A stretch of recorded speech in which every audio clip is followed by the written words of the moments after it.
2017 is the year that Canada celebrates 150 years of existence. Happy Canada Day! Happy birthday to you. Happy The specific day of their birthday was the 1st of July, so, well, happy belated birthday, Canada. And, well, dear viewer, 150 years of existence is not the only matter we should be congratulating Canada on. The country reached its 150th anniversary in great shape. Because, well, if there's something we can say about Canada right now, it's that the country is certainly in vogue.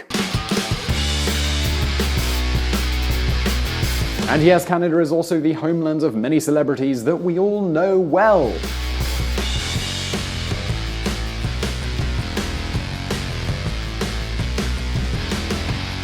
But there has been one celebrity who has been put in the international political spotlight. We are, of course, talking about Justin. No, not that Justin. We meant this one, of course, Justin Trudeau.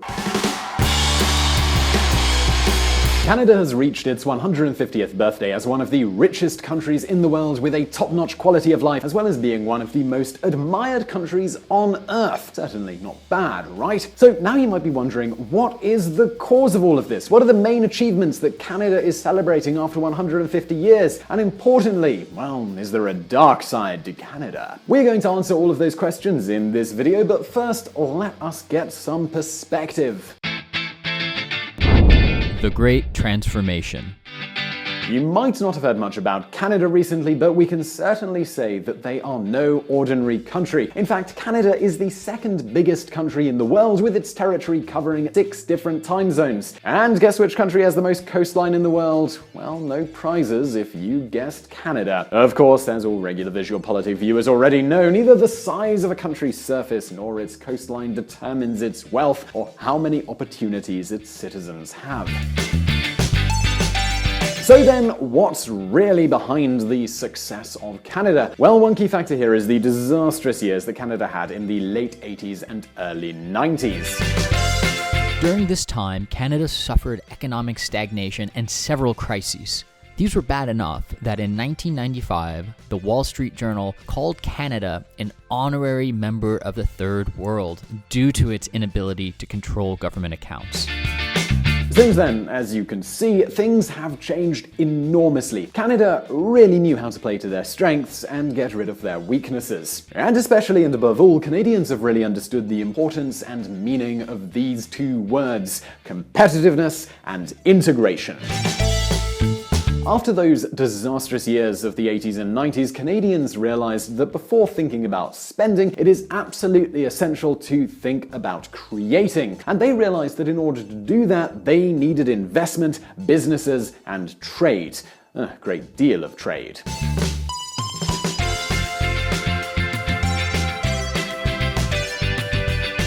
Well, so as it was said, so it was done. Canada is today the 7th freest economy in the world. But if we're talking about freedom, then we can't just talk about the economic side of things. The Fraser Institute publishes every year something called the Human Freedom Index. This measures both the economic and the civil freedoms that people enjoy. Quite simply, it measures what we can't do and what we can't. So, well, according to their research, Canada is the 6th freest country on Earth. To give you a better idea of how this compares to some other countries, well, the USA, they rank 23rd, Italy is in at 28th, and Japan is flagging in position 32.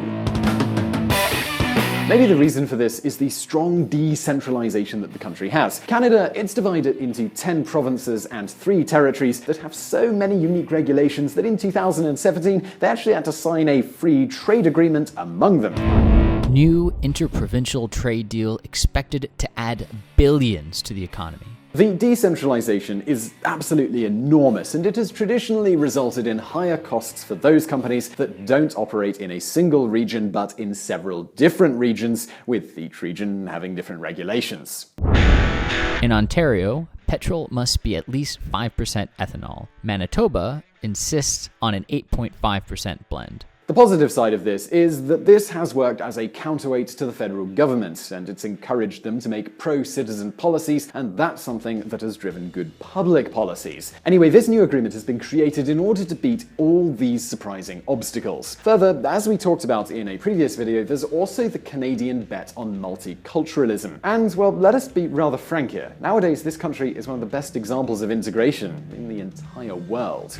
Waheguru Ji Ka Khalsa, Waheguru Ji Ki Fateh. The Canadian Mosaic. But what's all this Canadian multiculturalism? I mean, what's it all really about? Well, basically, it consists of accepting that cultural diversity is not a threat, but it's an asset and a source of opportunities for a country. Now, of course, this multiculturalism is always subordinate to a core set of values, such as democracy, such as the rule of law, and equality for all people.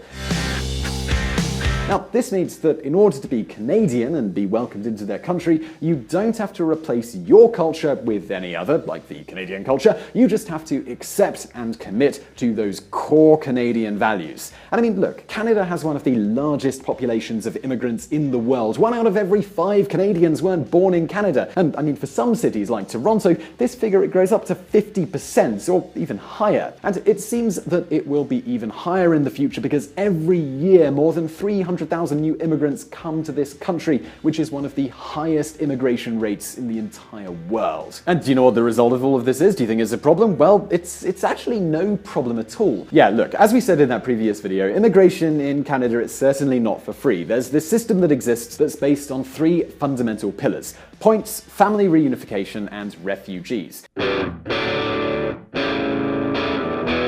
The most important one of these is the point-based system. This exists to grant people residence or work permits. It considers things like having a job offer, which is the most important thing, or also maybe having a degree or having the ability to speak English.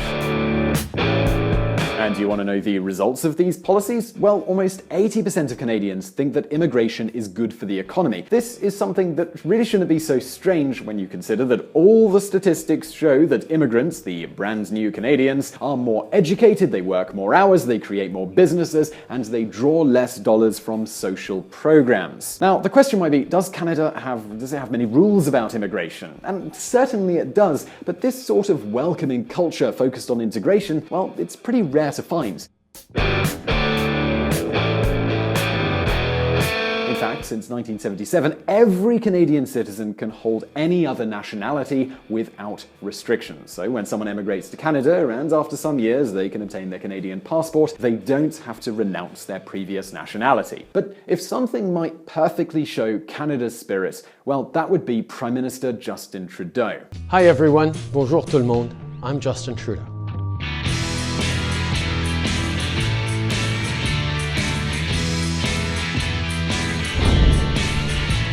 Justin Trudeau, a political star. Justin Trudeau, he took office in 2015, almost by surprise, and at just 44 years of age. Today, he is one of the most popular politicians in the world, and that's true in Canada as well. This is something that the polls clearly show. A recent survey by Abacus Data on the leadership of the Prime Minister shows that 70% of Canadians are confident that Trudeau will successfully manage Canada's relations with its allies. 63% trust his responsibility to make decisions, and 62% believe that his decisions will be good ones. I mean, how many politicians around the world would really like approval ratings like those? We need a leader. However, Trudeau, he's not a typical politician, not at all. The Prime Minister of Canada has put on the table a program and a form of government that's really quite different from what's typically being used. And when you look at his cabinet, I mean, it's a realistic sample of Canada's reality. A cabinet that looks like Canada. 15 of the 30 ministers are women. There's even an Afghanistan veteran and an individual who was formerly a volunteer in Niger. There are also business executives and even some ministers who are Sikhs, which is a religion native to the Punjab state in India. The latest addition to that cabinet, by the way, has been Ahmed Hussein, a Somali who arrived to Canada as a refugee at 16 years old and is now the Minister of Immigration. Pretty amazing, right? Trudeau's political priorities, well, they're as international as his cabinet. One of the government of Canada's key challenges is to boost trade among nations. Now, pay attention to their Foreign Affairs Minister. Rising trade barriers hurt the people they are intended to help. They curb growth, stifle innovation, and kill employment. This is a lesson we should learn from history. This is why Trudeau wants to sign a free trade agreement even with China. Secondly, unlike other governments, Trudeau doesn't just reject protectionism, but he wants to stimulate a productive change with artificial intelligence and automation. I mean, why hinder technology? If there's something we've seen as history has progressed, it's that technology improves people's lives and it creates more jobs.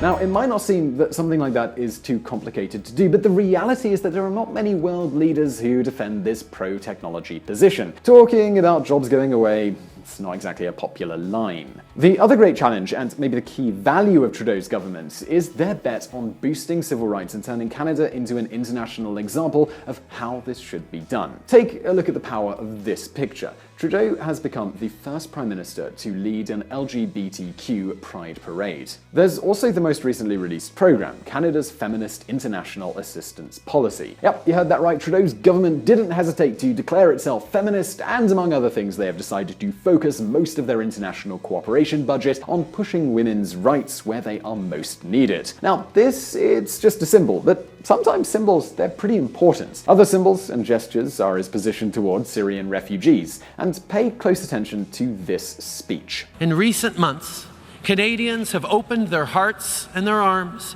to families fleeing the ongoing conflict in Syria. And from the moment they arrived, those 31,000 refugees were welcomed not as burdens, but as neighbors and friends, as new Canadians. To date, 40,000 Syrian refugees have arrived in Canada, almost half of them thanks to the sponsorship of Canadian citizens that have committed to be responsible in looking after their wellness. This is a great example of solidarity. But hey, I mean, it's one thing being kind and generous, and, well, it's quite another to be naive. But consider this, the Canadian government has announced its intention to increase military spending by more than 70% from now until 2024 in order to create a more agile and modern armed forces. Trade, doors open to technology, integration, civil rights, security, all these things don't sound bad at all, right? Especially if you consider that this government understands that before starting to discuss spending, you have to talk about wealth creation. Well, I mean, that's how Canada has reached its 150th anniversary. Everything bloody marvelous, right? Well, wait a second, I mean, not exactly. There are certainly some shadows, but we're actually going to have to leave those for another video, something we're probably going to call the dark side of Canada. Don't think that it's all just rainbows and butterflies in Canada, certainly not at all. Well, so do not forget to subscribe to our channel so you don't miss that video, and, well, that will allow you to hear the other side of the story. And now we'd like to know your opinion. What do you think of Trudeau? You can leave us your comments below, and also by clicking on the survey on the screen now, and do not forget to check out our friends at the Reconsider Media podcast. They provided the vocals in this episode that were not mine. And as always, thank you for watching.